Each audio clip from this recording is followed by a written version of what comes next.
Welcome है आप सभी का हमारे इस YouTube चैनल मिनी माइंड पर। दोस्तों, आज हम बात करेंगे साउथ ईस्ट एशिया में बसे एक सुंदर देश फिलीपींस के बारे में। और इस देश के बारे में ऐसे अमेजिंग फैक्ट्स जानेंगे जो सच में अद्भुत हैं। और इसी के साथ हम ये भी जानेंगे कि आज फिलीपींस इतना ज्यादा बदनाम क्यों हो गया है।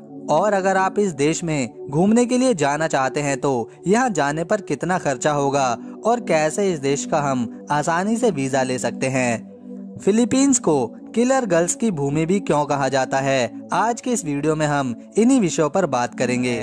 दोस्तों, फिलीपींस के लोग बहुत फ्रेंडली होते हैं और अपने रिश्तों के प्रति ईमानदार रहते हैं, इसीलिए यहाँ के लोग भारतीयों को काफी पसंद करते हैं। फिलीपींस की लड़कियों का मानना है कि भारत के लड़के एक ही लड़की के साथ अपनी पूरी जिंदगी बिता देते हैं, जबकि फिलीपीनी लड़के ऐसा बिल्कुल नहीं करते।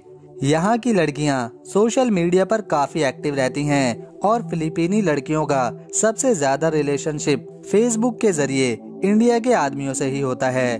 दोस्तों, अगर आप फिलीपींस जाना चाहते हैं तो इस देश का वीजा लेना जरूरी होता है। अगर आपके पासपोर्ट पर सिंगापुर का मल्टीपल एंट्री या डबल एंट्री टूरिस्ट वीजा लगा हुआ है तो फिर आपको फिलीपींस का 14 दिनों का वीजा ऑन अराइवल मिल जाएगा, जिससे आप इस देश में मनीला और सीबो जैसे सुंदर शहरों को सस्ते में घूम सकते हैं।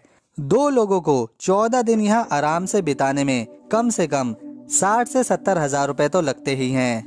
इस देश में फिलिपिनो बोली जाती है, पर अधिकांश लोग इंग्लिश अच्छे से समझते और जानते हैं। साथ ही इस देश का सबसे बड़ा शहर क्विंजोन है और दूसरा मनीला सिटी फिलीपींस की राजधानी कहलाती है।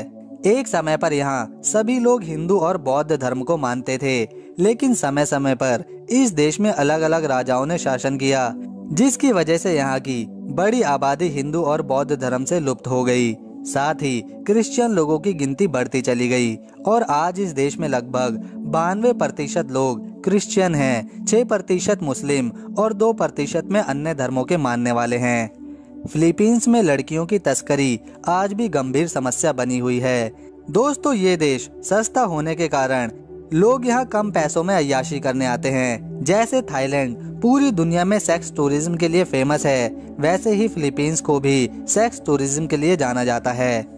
एक रिपोर्ट के मुताबिक फिलीपींस में 15 से 30 साल की लड़कियां और महिलाएं, जिनकी संख्या तकरीबन 5 लाख से भी ज्यादा है, ऐसी हैं जो इस काले धंधे से जुड़ी हुई हैं। दोस्तों, फिलीपींस में 700 से लेकर 2000 रुपए में शानदार होटल मिलता है।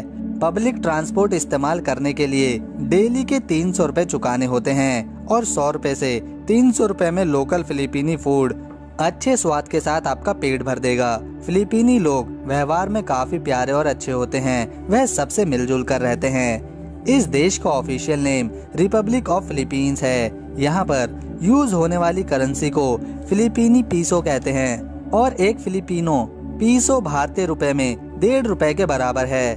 द फिलिपियन ईगल यहाँ का राष्ट्रीय पक्षी है। वाटर बफेलो क्राबाओ कहते हैं, इस देश का राष्ट्रीय पशु है। चमेली का फूल नेशनल फ्लावर है, जिसे इस देश के झंडे पर भी देखा जा सकता है। 69 साल एवरेजन लोग यहाँ पर जीते हैं। पढ़े लिखे लोग 98% हैं। दुनिया के 10 में से 3 सबसे बड़े शॉपिंग मॉल यहीं मौजूद हैं। दोस्तों, फिलीपींस भारत से लगभग 4000 किलोमीटर दूर बसा सुंदर सा देश है, जो समय के मामले में भारत से 2.5 घंटा आगे है। इसके पड़ोसी देश ताइवान और वियतनाम हैं। फिलीपींस को उन देशों में गिना जाता है जो समुद्र में हजारों आइलैंड से मिलकर देश बनाते हैं। फिलीपींस इस समय 7600 से ज्यादा आइलैंड से मिलकर बना देश है, जिसका कुल एरिया 3 लाख स्क्वायर किलोमीटर में फैला है।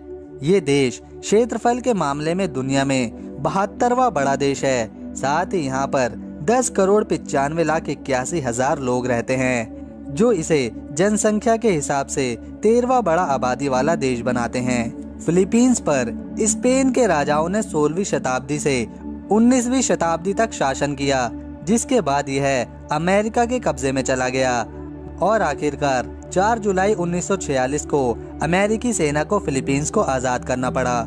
लेकिन फिलीपींस अपना इंडिपेंडेंस डे 12 जून को मनाता है, वो भी साल 1898 में स्पेन से आजादी की खुशी में। फिलीपींस को दुनिया में सबसे ज्यादा नारियल उत्पादक देश माना जाता है और यहीं से अधिकांश जगहों पर नारियल एक्सपोर्ट होता है।